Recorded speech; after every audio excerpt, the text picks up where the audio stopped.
The Stono Rebellion, also known as Cato's Rebellion, was a slave revolt led by a literate Congolese slave named Jemmy. The rebellion occurred in the colony of South Carolina near the Stono River on September 9, 1739.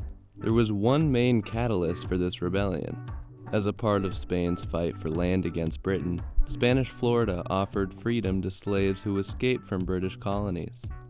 The Stono Rebellion was an attempt on the part of Jemmy, 22 Congolese slaves, and 59 other slaves who joined in along the way to reach Spanish Florida and regain their freedom.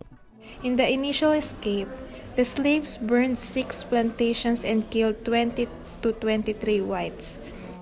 The escaped slaves walked west until they were intercepted by the South Carolina militia near the Edisto River, where up to 45 of the slaves were killed. A small group of rebels escaped this first encounter and traveled another 30 miles until they encountered the militia again a week later. A large majority of the slaves were executed, and a few of them were sold back into slavery in the West Indies. Over the next 2 years, more slave rebellions occurred in South Carolina and Georgia. These additional rebellions were thought to have been inspired by the Stono Rebellion. In its aftermath, South Carolina passed legislation that tightened control over the slave populations by prohibiting them from assembling, growing their own crops, earning money, and learning to read.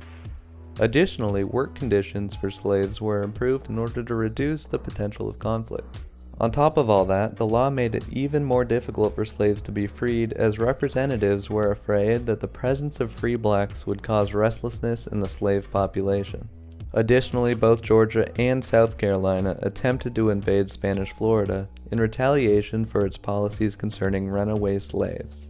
To summarize, the Stono Rebellion had long-lasting ramifications that affected the treatment of slaves until 1875, and in a sense solidifying the meaning of slavery in America.